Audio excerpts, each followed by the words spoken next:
7장 10절로 11절 말씀입니다. 하나님의 뜻대로 하는 근심은 후회할 것이 없는 구원에 이르게 하는 회개를 이루는 것이요 세상 근심은 사망을 이루는 것이니라. 보라, 하나님의 뜻대로 하게 된 이 근심이 너희로 얼마나 간절하게 하며 얼마나 변증하게 하며 얼마나 분하게 하며 얼마나 두렵게 하며 얼마나 사모하게 하며 얼마나 열심 있게 하며 얼마나 벌하게 하였는가. 너희가 그 일에 대하여 일체 너희 자신의 깨끗함을 나타내었느니라. 아멘. 두 가지 근심이라는 제목으로 함께 말씀의 은혜를 나누도록 하겠습니다. 우리는 세상을 살아가면서 참으로 많은 질병으로 고통을 받고는 합니다. 요즘 같은 환절기에는요, 이렇게 감기, 남녀노소 할 것 없이 감기가 유행하여서 이렇게 걸려서 기침을 하기도 하고 콧물을 흘리기도 하고 또 열이 나기도 합니다. 또 음식을 잘못 먹으면 이렇게 배탈이 나가지고 며칠 고생하기도 하고요. 뿐만 아니라 몇 년 전에 전 세계적으로 유행했던 코로나 바이러스와 같은 그런 각종 신종 질병들이 생겨나게 되므로 우리를 괴롭게 하기도 합니다. 이렇게 직접적으로 우리의 육체를 힘들게 하는, 육체의 문제를 일으키는 질병이 있는가 하면요, 이게 육체적으로가 아니라 우리 마음의 문제로 말미암아서 또 정신적인 질병으로 고통받고 있는 사람들도 있습니다. 그리고 이렇게 갈수록 그 숫자가 많아지고 있다라고 하는데요, 세계보건기구에 따르면 전 세계적으로 약 2억 6,400만 명이 불안장애로 고통받고 있다라고 이야기합니다. 또 우리나라도 정신건강실태조사에 따르면요, 전체 성인 중에 무려 20%에 달하는 사람들이 일상적인 걱정과 불안으로 인하여서 심리적 문제를 안고 살아가고 있다라고 이야기를 합니다. 그러니까 이렇게 육신의 질병뿐만 아니라 이 정신적인 문제도 굉장히 많은 사람들이 겪고 있는 문제이고, 그것으로 말미암아 실질적인 문제 가운데 빠져 있는 사람들이 있다라는 것입니다. 이 지속적인 근심은 고혈압, 심장병, 면역력 저하 등 신체적인 문제를 초래할 수가 있고요, 또 수면 문제, 소화 불량과 같은 그런 장애를 일으키기도 합니다. 이렇게 근심이 우리를 괴롭히고 병들게 한다라는 것을 우리가 직접적으로 느끼기도 하고, 여러 연구 결과를 통하여서 또 의사들의 이야기를 통하여서 우리가 잘 알고는 있는데, 우리가 이 근심을 쉽게 끊어내지를 못합니다. 연구에 따르면 사람들이 매일 생각하는 시간의 약 47%, 그러니까 거의 절반에 가까운 그러한 시간들을 앞으로 일어나지 않은 일에 대한 미래의 근심과 걱정에 소비하고 있다라고 이야기하고요. 또 성인들의 60% 이상이 일상적인 심각한 근심을 느끼면서 살아가고 있다라는 그런 연구 결과도 있습니다. 이처럼 현대인들은 근심에서 완전히 벗어나지 못하고 근심 가운데 그저 일상생활을 영위하고 있다라는 현실을 보여주고 있다라는 것입니다. 이 자리에 모인 저와 여러분들은 어떨까요? 이 자리에 근심이 나는 아무것도 없습니다, 아무 근심 걱정 없습니다 라고 하는 사람은 아마 없을 것입니다. 정도의 차이는 있겠지만은 모두가 그 근심을 짊어지고 살아나간다라는 것이죠. 혹시 이 시간 말 못할 근심 가운데 괴로워하고 있는 분이 계시진 않습니까? 아니면 적당한 근심거리가 있기는 하지만은 하나님께서 모든 것을 해결해 주실 것을 믿음으로 말미암아 견디고 이겨내기를 기대하며 또 이 시간 기도의 자리로 나오신 분이 계시진 않습니까? 오늘 저와 여러분들에게 주님께서 말씀하시는 줄로 믿습니다. 요한복음 14장 27절인데요, 함께 믿음으로 고백하겠습니다. 평안을 너희에게 끼치노니 곧 나의 평안을 너희에게 주노라. 내가 너희에게 주는 것은 세상이 주는 것과 같지 아니하니라. 너희는 마음에 근심하지도 말고 두려워하지도 말라. 아멘. 여러 모양의 근심거리를 짊어지고 이 자리에 모인 저와 여러분들에게 하나님께서 허락하시는 참된 평안과 축복이 함께하기를 간절히 축원합니다. 오늘 함께 봉독한 본문에서도 이 근심에 대해서 말씀을 하고 있는데요, 그런데 특이한 것은 이 근심을 다 같은 근심으로 보는 것이 아니라 세상 근심 그리고 하나님의 뜻대로 하는 근심으로 구분하여서 보고 있다라는 것입니다. 세상 근심은 무엇이고 또 하나님의 뜻대로 하는 근심은 무엇이냐, 이 두 근심에 있어서 어떤 차이가 있느냐, 그리고 또 이 근심 가득한 세상에서 우리는 어떻게 살아가야 하는지에 대해서 말씀의 은혜를 나눠보도록 하겠습니다. 우리 첫 번째로 세상 근심의 무의미함에 대해서 함께 살펴보도록 하겠습니다. 본문 10절 말씀인데요, 한 번 더 봉독하겠습니다. 하나님의 뜻대로 하는 근심은 후회할 것이 없는 구원에 이르게 하는 회개를 이루는 것이요 세상 근심은 사망을 이루는 것이니라. 여러분, 세상 근심이 사망을 이루게 한다라고 말씀하고 있습니다. 그럼 여기서 이야기하는 이 세상 근심이란 무엇일까요? 세상을 살아가는 데 필요한 것에 대한 근심일 것입니다. 그러니까 결국 우리로 사망을 이루게 하는 세상 근심이란 무엇을 먹을까, 무엇을 마실까, 무엇을 입을까 하는 근심이 바로 세상 근심일 것입니다. 사람들은 이 세상 근심을 해결하기 위해서 열심히 일해서 돈을 벌고 재산을 축적하고 나름대로 세상적인 기준에 부합한 삶을 살면 세상 근심이 떠나갈 것이다, 세상 근심으로부터 자유할 것이다 라고 이렇게 생각합니다. 그래서 하나님께서 기뻐하시는 일을 좇기보다는 세상의 가치와 풍요를 좇으면서 살아가고는 합니다. 과연 그럴까요, 여러분? 세상적으로 풍요로운 삶을 살면, 세상적으로 내가 어느 지위에 오르면, 어느 정도 만족한 삶을 살면 세상 모든 근심 걱정으로부터 자유할 수가 있을까요? 그렇지가 않습니다. 누가복음 12장을 보면 한 어리석은 부자의 비유가 나옵니다. 그는 땅을 많이 소유하고 있었고요, 해마다 그의 밭에서는 엄청난 수확이 나왔습니다. 그 해에도 마찬가지로 밭에서 어마어마한 양의 곡식이 쏟아져 나왔는데요, 수확물이 너무 많아서 자기가 갖고 있는 창고에 그것을 다 담을 수가 없는 지경에까지 이르게 되었습니다. 그래서 스스로 굉장히 고민에 빠지게 되었어요. 이렇게 많은 수확을 다 어디에 둘 수 있을까? 내 창고가 너무 작구나. 내 창고가 작은 것이 참으로 근심이고 걱정이다. 그렇게 고민을 하다가 이렇게 결심을 하게 됩니다. 그래, 지금 있는 창고를 허물고 내가 더 크고 더 훌륭하고 더 멋진 창고를 지어야겠다. 그 안에 내 모든 곡식과 재산을 차곡차곡 쌓아두면 이제 내가 더 이상은 근심 걱정이 없이 편안하게 살 수 있을 것이다 라고 이렇게 생각을 하게 된 것입니다. 더 이상 일하지 않아도 될 만큼 넉넉하니까 앞으로는 그저 먹고 마시면서 즐겁게 지내야겠다라는 생각을 했습니다. 그는 이러한 자신의 계획을 세우고요, 마음속으로 굉장히 뿌듯했을 것입니다. 그가 보기에는 이제 내가 더 이상 걱정할 게 없구나, 미래에 대한 불안감도 더 이상 없고 그 많은 곡식들이 이제 안전하게 이렇게 차곡차곡 쌓여서 나의 안전과 행복을 보장해 줄 것이다 라고 생각했기 때문입니다. 하지만 그가 잊고 있었던 중요한 사실이 한 가지 있는데요, 무엇이냐? 그의 삶이, 그의 생명이 그의 열심과 노력에 달려있는 것이 아니다라는 것입니다. 어떻게 그것을 알 수 있느냐? 그날 밤 하나님께서 그에게 찾아와서 이렇게 말씀하십니다. 이 어리석은 사람아, 오늘 밤 내 영혼을 내가 데려가겠다. 그러면 네가 이 준비해둔 모든 것들이 누구의 것이 되겠느냐? 이 모든 것들이 과연 너희에게 무슨 필요가 있겠으며 무슨 쓸모가 있겠느냐라고 말씀하셨다라는 것이죠.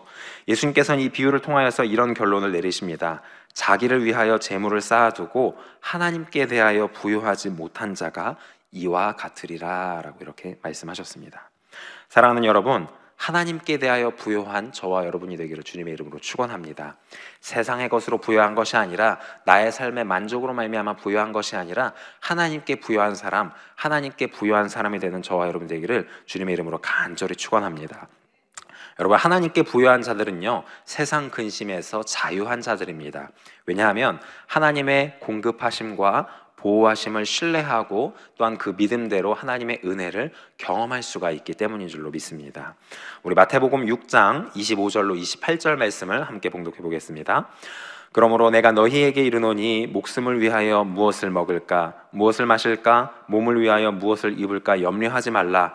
목숨이 음식보다 중하지 아니하며 몸이 의복보다 중하지 아니하냐? 공중의 새를 보라. 심지도 않고 거두지도 않고 창고에 모아들이지도 아니하되 너희 하늘 아버지께서 기르시나니 너희는 이것들보다 귀하지 아니하냐? 너희 중에 누가 염려함으로 그 키를 한 자라도 더할 수 있겠느냐? 또 너희가 어찌 의복을 위하여 염려하느냐? 들의 백합화가 어떻게 자라는가 생각하여 보라. 수고도 아니하고 길쌈도 아니하느니라. 아멘. 하나님께 부요한 자들은요, 이처럼 하나님의 지켜 보호하심, 또 공급하심, 도우심으로 말미암아 어떠한 염려, 근심, 걱정이 찾아오지 않고 하나님의 풍요 가운데 승리하는 복된 삶을 살아갈 수 있게 되어지는 줄로 믿습니다. 19세기 영국에서 수많은 고아들을 돌본 조지 밀러라고 하는 사람이 있습니다. 여러분 잘 아실 텐데요, 그는 선교사이자 기도하는 사람으로 잘 알려져 있습니다. 밀러는 어떤 그 재정 지원을 요청하지도 않고 무려 12만 명이나 되는 고아들을 돌본 것으로 유명한데요, 한 번은 그가 운영하는 고아원에 그만 아침 식사를 준비한 음식이 똑 떨어지게 되는 일이 있었다라고 합니다. 당장 먹을 것이 없었다라는 것이죠. 여러분, 이렇게 우리가 먹는 것에 대해서 나 자신이 조금 부족하여서 나 자신이 굶주리는 것은 뭐 이겨낼 수가 있습니다. 괜찮아, 뭐 조금 참지, 다음번에 내가 먹을 것을 구해야 해서 다음번에 내가 잘 먹으면 되지라고 생각할 수가 있습니다. 근데 내가 돌보는 가족들이 있다면, 혹은 내 자녀들, 아니면 이 조지 밀러와 같은 내가 돌보는 이 아이들이 먹을 것이 없다라면 그게 훨씬 더 나 스스로의 문제보다도 더 큰 문제로 찾아오게 될 것입니다. 얼마나 막막하겠습니까? 이 아이들 굶주리면 안 닿는데, 한창 자라나가야 아이들 잘 먹여야 하는데 먹을 것이 똑 떨어지니까 근심 걱정이 찾아오게 된 것이다 라는 것은 뭐 누구나 공감할 이야기입니다. 그런데 그러한 상황 앞에 조지 밀러가 어떤 선택을 했느냐? 하나님 앞에 감사의 기도를 올려드렸다라고 합니다. 믿음으로, 자 얘들아, 우리 주님께서 우리에게 먹을 것을 공급하실 것이다, 우리의 필요를 채워주실 것이다, 우리 믿음으로 말미암아 하나님 앞에 감사의 기도를 올려드리자라고 이렇게 이야기하고 아이들과 함께 기도를 올려드렸다라고 합니다. 그런데 바로 그 직후에 놀라운 일이 일어났는데요. 똑똑똑 문을 두드리는 소리가 들려왔습니다. 나가보니까 무슨 일이 있느냐, 그 근처에 있는 빵집 주인이 빵을 이만큼 포장해가지고 가지고 온 거예요. 아니 이게 어떻게 된 일입니까? 하니까 이 빵집 주인이 그 새벽에 이상하게 잠이 오지 않았다라고 합니다. 뭐 새벽 2시부터 갑자기 불면증으로 일어나게 돼가지고, 아유 내가 이렇게 잠이 안 오는데 무엇을 해야 될까라고 생각하다가 막 빵을 만들어서 굽기 시작했다라고 합니다. 그래서 생각보다 많은 빵이 구워졌고, 갓 구운 빵을 어떻게 할까 하다가 밀러가 운영하는 그 고아원이 떠올라서 그 아이들에게 갖다 줘야겠다라는 마음에 이렇게 감동이 찾아와서 그 아이들에게 빵을 갖다 주러 오게 되었다라고 이야기했다라고 합니다. 그리고 얼마 아니다가 또 놀라운 일이 일어나게 됐는데, 우유 배달원이 이렇게 우유를 가지고 온 거예요. 이건 또 무슨 일인가 하고 살펴보니까 우유를 열심히 배달하던 차에 갑자기 차가 고장이 난 거예요. 야, 이거 차가 고장나서 큰일 났다, 이 우유를 배달하지 못하는데, 이거 제때 배달하지 못하면 이 우유가 모두 상하고 말 텐데 이거를 어떻게 해야 할까 하다가 가까이에 있는 고아원에 이것을 갖다 줘야겠다라는 마음이 들어서 그 아이들에게 이 우유를 갖다 주게 되었다라는 것이죠.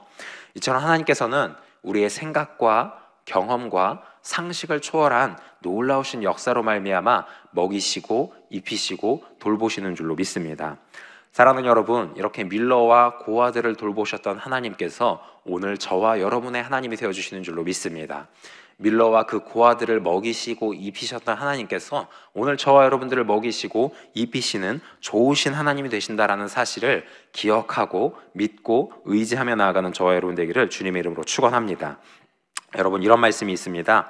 염려의 시작은 믿음의 끝이고 믿음의 시작은 염려의 끝이다. 이 세상에서는 끊임없이 우리에게 염려함으로, 근심함으로, 걱정함으로 이끌어 나아갑니다. 세상 가운데 들려오는 소식은요, 하루도 잠잠할 일이 없습니다. 야, 이것이 문제고 저것이 걱정이구나, 이것을 준비하고 마련해 놓았더니 또 새로운 근심 걱정거리가 우리를 찾아오는구나. 여러분, 이 염려는 끝이 없습니다. 그러나 이 염려를 끝내는 유일한 방법이 무엇이냐? 믿음으로 나아가는 것입니다. 우리가 주님을 믿기 시작하면, 주님을 신뢰하기 시작하면, 주님의 인도하심과 보호하심을 믿기 시작하면 그때에 비로소 우리의 모든 염려가 끝이 나고 주님의 은혜 가운데 승리할 수 있게 된다라는 사실을 기억하는 저와 여러분 되기를 주님의 이름으로 축원합니다. 오직 믿음으로 하나님께서 기뻐하시는 삶을 살기를 바랍니다. 그때에 하나님께 부요한 자들로서 사망에 이르게 하는 이 세상 근심으로부터 벗어나 참된 만족과 평안함을 누리며 살아갈 수 있게 되는 줄로 믿습니다. 이러한 충만한 은혜를 누리는 저와 여러분 되기를 주님의 이름으로 축원합니다. 오늘 이처럼 본문을 보면요, 우리를 사망에 이르게 하는 세상의 근심이 있는가 하면 우리를 복되게 하고 유익하게 하는 하나님의 뜻대로 하는 근심이 있다라고 또한 말씀하고 있습니다. 우리 둘째로 하나님의 뜻대로 하는 근심의 유익에 대해서 함께 생각해 보도록 하겠습니다.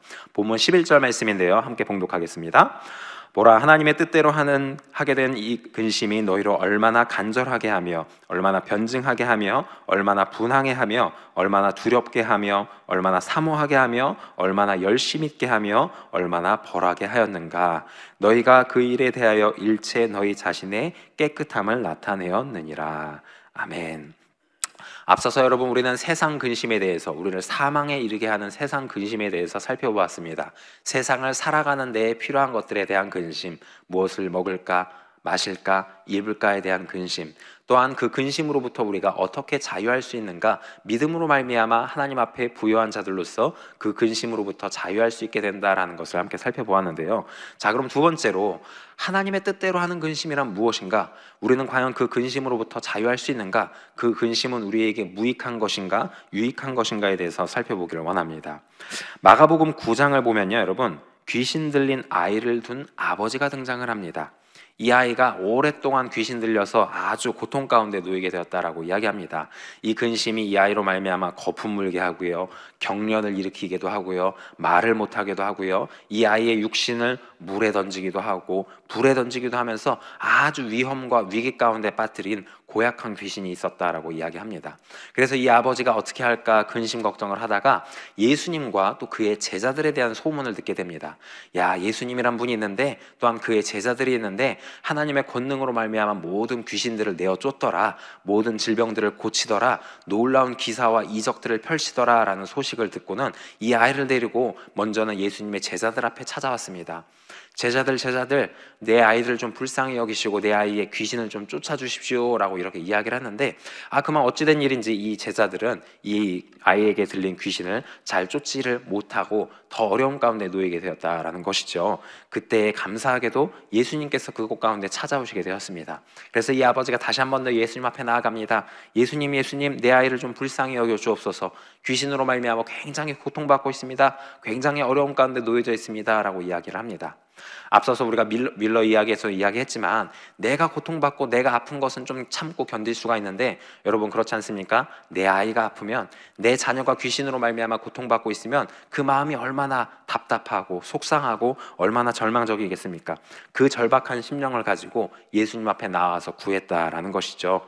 그러자 예수님께서 묻습니다. 이 아이가 이렇게 귀신에 들린 것이, 이 아이가 이런 처지 가운데 놓여 있는 것이 얼마나 되었느냐라고 묻자, 아주 오래되었습니다. 이렇게 힘든 처지 가운데 놓인 게 뭐 하루 이틀의 일이 아니라 아주 오래되었습니다 라고 이렇게 이야기를 합니다. 그러면서 이 아버지가 덧붙이기를, 예수님, 하실 수만 있거든, 할 수만 있거든 우리를 불쌍히 여겨서 도와주옵소서 라고 이렇게 이야기를 합니다.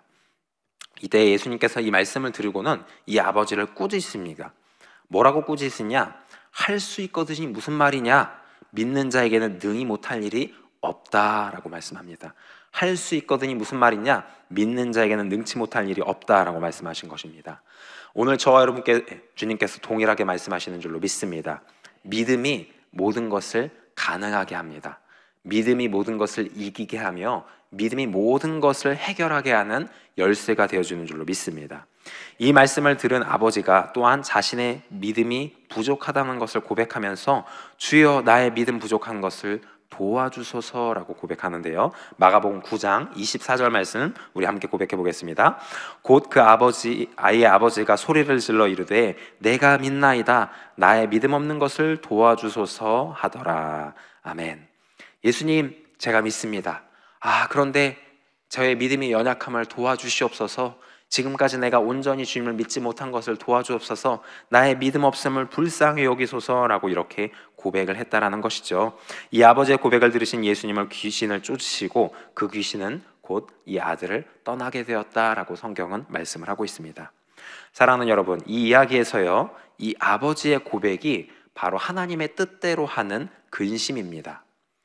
주님, 저의 믿음 없음을 불쌍히 여기소서. 내가 믿음이 없습니다. 내가 믿음 없는 것을 도와주소서라는 이 간절한 부르짖음이 바로 하나님의 뜻대로 하는 근심이다라는 것입니다. 여러분, 우리는 성경의 이야기를 통하여서 아니면 다른 어떤 여러 간증들을 통하여서 지식적으로 믿음이 있으면 하나님께서 도와주신다라는 것을 알 수가 있습니다. 그렇지, 믿음이 있으면, 우리가 믿음을 가지고 주님 앞에 나아가면 주님께서 우리의 필요를 채워주시지, 우리를 돌봐주시지, 우리를 지켜주시지 알 수가 있습니다. 그러나 정말로 이 믿음이 필요로 하는 그 순간에 우리가 지식과 다른 우리 마음에 참된 믿음이 굳건히 세워져 있는가 하는 것은 다른 문제다라는 것이죠.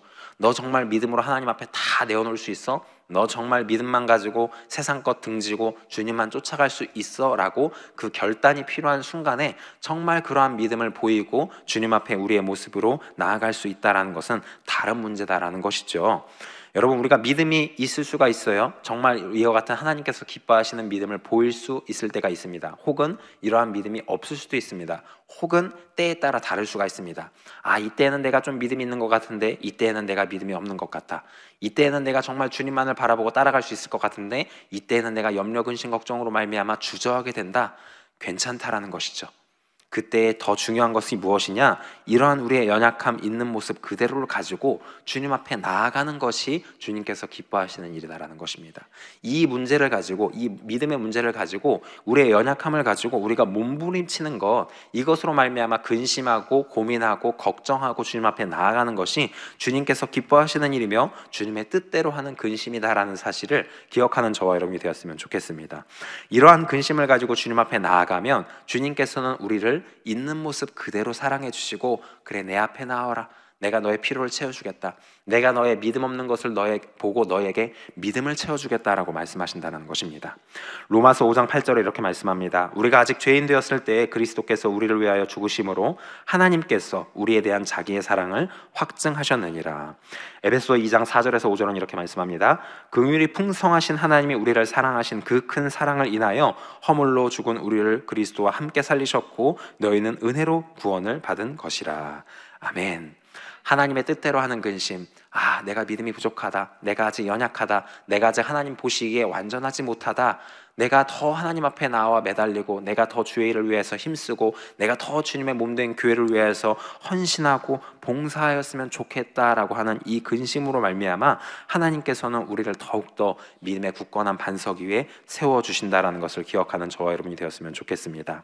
이러한 근심을 우리를 하나님께 더 가까이 나아가게 합니다. 그리고 우리가 성령 충만함으로 하나님 앞에 더 가까이 나아가면 하나님과의 관계가 회복되므로 그분의 영광의 광채가 우리를 비추게 됩니다. 그래서 우리가 그분의 거룩하심 가운데 속하여서 우리도 하나님의 거룩하신 형상을 회복할 수 있게 되어지는 줄로 믿습니다. 여러분, 오늘 우리의 근심이 어디에 있습니까? 무엇을 먹을까? 무엇을 마실까? 무엇을 입을까에만 있는 것이 아니라 어떻게 더 굳건한 믿음을 가질 것인가? 어떻게 더 성령 충만할 수 있을까? 어떻게 더 이 복음을 담대하게 전파할 수 있을까 하는 것들에 우리의 근심이 있었으면 좋겠습니다. 그래야만 하나님께서 그 근심을 기쁘게 여기시고 우리의 모든 세상적인 문제와 염려와 근심도 떠나가게 하시고 하나님께서 허락하신 참된 소망함과 평안과 기쁨으로 충만할 수 있게 해 주실 줄로 믿습니다. 그러한 은혜 가운데에 우리의 유익을 더욱더 세우시며 하나님 기쁘신 뜻 가운데 승리하게 되는 저와 여러분 되기를 주님의 이름으로 간절히 축원합니다. 기도하겠습니다. 사랑과 은혜가 풍성하신 좋으신 아버지 하나님, 감사합니다. 이 시간에도 부족한 종을 통하여서 우리를 위해 예비하신 진리와 생명의 말씀 나누게 하여 주시오니 감사합니다. 근심 가득한 이 세상 가운데 승리하며 나아가기 원합니다. 세상 근심 걱정 떠나가게 하여 주시옵고 오직 주님의 뜻대로 하는 근심으로 말미암아 우리를 더욱더 온전하게 하고 더욱더 거룩하게 하고 더욱더 완전하신 하나님의 형상대로 회복될 수 있도록 축복하여 주시옵소서. 하나님 아버지, 이 시간 간절한 마음의 소원, 기도의 제목을 가지고 주님 앞에 나아갑니다. 또 정성껏 준비한 예물 주님 앞에 올려드리는 손길들이 있습니다. 주님께서 기억하시고 복의 복을 더하여 주시옵소서. 30배, 60배, 100배로 풍성하게 거두게 하여 주시옵소서. 마음에 바라고 꿈꾸고 소원하는 모든 것들 주님께서 기억하시고 응답하여 주시옵소서. 감사합니다. 주님을 찬양합니다. 이 모든 말씀 우리 되신 예수님의 이름으로 간절히 축복 기도드립니다. 아멘. 하늘에 계신 우리 아버지여, 이름이 거룩히 여김을 받으시오며 나라가 임하시오며 뜻이 하늘에서 이루어진 것 같이 땅에서도 이루어지이다. 오늘 우리에게 일용할 양식을 주시옵고 우리가 우리에게 죄진 자를 사하여 준 것 같이 우리 죄를 사하여 주시옵고 우리를 시험에 들게 하지 마시옵고 다만 악에서 구하시옵소서. 나라와 권세와 영광이 아버지께 영원히 쌓옵나이다. 아멘. 할렐루야. 주께 영광의 박수 올려드립니다. 우리 함께 기도하는 시간 가지도록 하겠습니다. 먼저는 우리 나라와 민족을 위하여서 기도해 주시고요. 우리 여의도 순복음교회와 이영훈 대표 총회장님의 목회 사역과 건강을 위하여서, 우리 여의도 순복음 분당교회와 황선우 담임 목사님의 목회 사역과 건강을 위하여서, 교회 재직과 주의 종들, 파송된 선교사님들 위하여서 기도해 주시기 바랍니다. 그리고 이 시간 가지고 나온 여러 모양의 기도의 제목, 우리 간절한 마음의 소원 주님 앞에 아뢰며 나아가기를 소망합니다. 함께 나눈 말씀 기억하면서 성령 충만함 위하여서 주여 세 번 부르짖고 간절히 기도하겠습니다. 주여, 주여, 주여.